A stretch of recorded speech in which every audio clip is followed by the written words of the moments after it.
Hello everyone. So today I wanted to touch on this controversial topic of the death of luxury, which is so dramatic and tragic. And mainly the reason why is because I actually have a ton of videos that I've already filmed. I've been filming throughout the week and I just have to edit and put out there. And I also have other videos that I want to put out there. And I feel like it's almost weird for me to just put them out without at least putting my opinion on this topic of the death of luxury. I think it's a phase.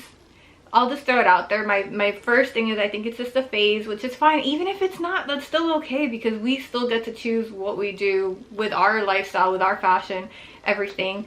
And I'll have a few reasons why it doesn't really mean anything to me personally, which is it feels like this is such a lighthearted topic and it's become controversial, which I just find hilarious. There's so much more happening in the world and people are all upset about this. So that being said, in case you don't know me, my name's Linda. I do post about fashion, sometimes travel. So if you're into that sort of thing, please do consider subscribing so we can be friends. If you are returning, thank you so much. And you'll notice I dyed my hair red. I'm not sure that I'm loving it right now, but that's totally a different story. So let's go back to today's topic. All right, I'm gonna say one of the main reasons why it doesn't matter to me is because okay, so if you have no background on this, there's all these videos that were released supposedly saying that Louis, Chanel, Hermes, it's all implied, right? These brands are actually having their products mostly made in China and then only sent to their countries for the finishing touches, like the logo, some of the hardware, etc. And so a lot of people are kind of just on the fence of how they feel about their luxury goods, thinking that those videos, if they're real, their items are now, they don't have that same standard, that same quality that we've been told. So it's kind of like you've been lied to. When your Louis says made in France, you know, instead of saying it's been 100% made in France, that it would have said, you know, 80% in China, etc. Kind of like with cars, you'll see that a lot. And again, we don't know what's true. I don't personally believe it, but again, that's just personal opinion. But let's just say, even if it was, here's why it still doesn't matter to me. Accountability within a brand, I'm using Louis as my example because I've gone there so much for random issues. If you buy something and it's fake from China, from wherever, it really doesn't matter. If you just buy something and it's not from the actual seller, right, not from Louis, then if that item has any issues in the future, you can't take it back and say, look, I had this problem. Versus if you have anything and you actually have it from the boutique itself, or even if it was passed down, as long as they see that it's their actual item, they're gonna work with you. They're gonna see, can we fix this? Will it be free? If it's not free, it's gonna cost this much. Are you okay with that? It's gonna take this long, etc. So I love the fact that it's almost like a little warranty. You have this lifetime guarantee on your product. You know, you have X amount of time where anything that goes wrong with it is free, and X amount of time where they'll consider it if it's a problem that they should be responsible for, or if you'll have to pay for. And here's an example. I bought this card holder. I have two of this card holder. I have it with the pink and I have it with the red. I ended up selling the pink, so I should say I had the pink one. And then it's like one of those weird things where things kind of just come back to you. I was at my sister's closet and they had this one and it was such a good deal. I bought my first one directly from Louis and then I sold it and actually made a profit to Fashion File.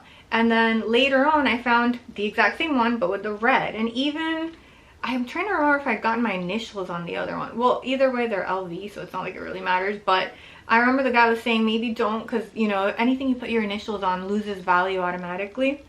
But anyway, off topic. It has glazing issues. And so the reason why I didn't care, I got this for literally less than half of what I paid for mine. And I didn't feel like I was using it enough, and in the moment when I saw how much I was offered for it, I was like, it would be silly of me not to let it go. Because it's not like it was any of my handbags that would be harder to get in the future or anything. So then when I saw this and I saw the glazing issue, I said, you know what? That's one thing I like with Louis. I can tell you right now, when I walk in there and tell them, look, there's a glazing issue, they're going to look at this and say, you know what? It's either going to be free or it's going to be X amount of money to fix.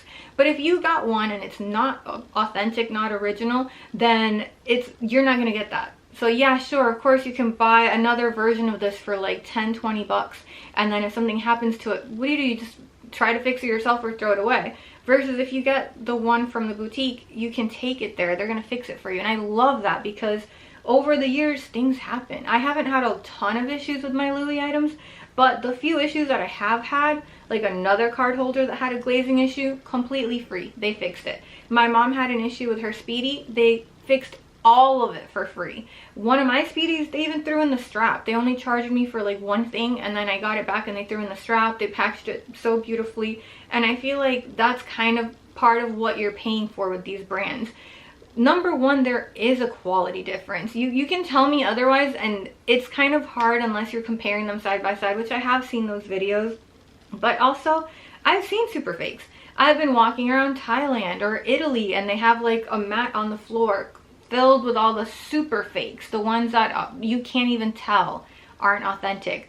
But at the end of the day, they're still not the same. They might look the same, almost feel the same, they're not gonna wear the same. So to me, I'm not ashamed of my items, because I feel like that's kind of what's happening right now. People are being shamed for what they have, and I don't think that's okay. Like, you do with your money what you want to do, as long as you're not hurting anyone. And so I think if you want to spend it on a bag, a car, a watch, food, going out to eat every day, you choose that. You know, I purposely eat at home every day. I don't even go out to coffee shops as much as I used to, just to try to save a little bit. And with that extra money, I already have a big retirement plan. So the extra money I do have, I save it for bags. I try to no longer buy compulsively like I used to. So now I'm trying to make much better decisions. But I definitely don't think anyone should be shamed for their purchases. Like, I don't owe you money. Why are you mad at how I'm spending my money, is kind of like the way I see it. Because there are a lot of people out there that are upset about luxury goods, and I just don't understand why, you know. When I was younger, I definitely couldn't afford anything. Like, I literally would just go to like the just random stores, pretty much, not even the mall, and I would just have something that could hold my belongings, and that was fine. That was what I could have back then. And then as I got older, I could afford much nicer things like Coach. I love Coach. Coach is such a good brand. My absolute most used travel backpack, like the big ones, is from the men's collection of Coach, for example, and I still swear by it. I used it last weekend when I went to Colombia, just for example, and before that I took it to Japan. Like, it's such great quality. And so it's not even just about a name. It really isn't. It's what it stands for, the history behind it. Like, we all have our reasons, and I don't think we should be shamed. So to me, that was my little dialogue on this topic of the death of luxury. So now I'm still going to be posting all of my bags, and if you still like it, I mean, I'm assuming you do if you're watching this, then I mean, don't feel bad for what you have. I see it out there so much, and it's really surprising that people could be that negative. And again, over a topic like luxury goods, it's so weird. I mean, people have been talking a lot about the work-in. I haven't seen any.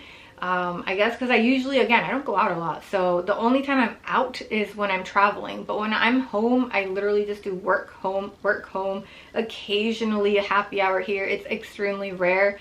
Again, I don't even do coffee anymore. I do coffee at home. I've cut back on coffee in general. Like, I'm just, why am I so hyper then, right? I haven't even had coffee yet. But yeah, it really is one of those things that's to each their own. Just be wise, make educated decisions, and that's it. I honestly, I expect all of this to blow over. Everything's going to be fine in the end. But what I've been doing personally is I've been scouring the internet trying to find deals, because I'm like, this seems like a good time. If everyone is panicking as much as it seems like they are, this might be a great time to find things that I've been wanting. And so, like, I've really been wanting a petite mall. I have one, but I have it in the Epi Blue. And I use this one whenever I get invited to Louis Vuitton events. I always take this one because it's my most expensive Louis, and I think it's just cute. Like, it looks very much like put together. Like, I'll wear like a cute dress, I'll wear one of my Louis jackets, and then I'll put this on, and I absolutely love it. They've actually complimented me on like the way I've styled everything together. I work hard to try to like look good for when they invite me, because I'm like, please invite me again. And so I do want another one of these, so I am gonna start looking. I've been looking at other stuff because this one is pricey, but in the pre-loved market you can get it for less than half of what it is in stores. And this is definitely one of the ones that I'm going to start checking out because I kind of want it in the monogram. And I know that's a little bit off topic, but it is kind of just combining into that whole death of luxury. This would be a good time to maybe just peek on in there. I use Fashion File a lot. There's also the eBay Authenticity program. My Sister's Closet is one of my personal favorites because, so my mom lives in Scottsdale, Arizona, and they just opened one there. And I'm so bummed that I didn't get to go the last time because I went to visit her and then we went straight to Sedona and never had time to go shopping in Scottsdale. Because by the time I was in Scottsdale, it was pretty much just to catch my flight again. But next time I go, I cannot wait because I've never been in person in one of those stores. It's always online. But I've found some really good deals. Like I got my, actually I have so many, I can make a whole separate video on that. So between My Sister's Closet, Fashion File, and My Sister's Closet, there are some here in Florida where I live, but I think it's like super far away. I've never been. But the one in Arizona, which there's several in Arizona, I love going there. I got my Chanel Reissue 227 from there, and I love that bag. I got one of my other Chanels, my yellow one, from there, and so it could be a good time to look at that pre-loved market. Oh, that's another thing on this whole death of luxury. I was just at Louis getting the new hot stamp, and it was definitely not dead. It was just as full as usual. So I'm not really seeing what they're talking about. It sounds like it's just about a bunch of internet talk and not what's actually happening out in the streets, I guess, as you can say. But anyway, thank you for watching. Sorry I was rambling. I just felt like I had to put this out there before I put my next videos out there. So wait and stay tuned for my next video. Bye everyone.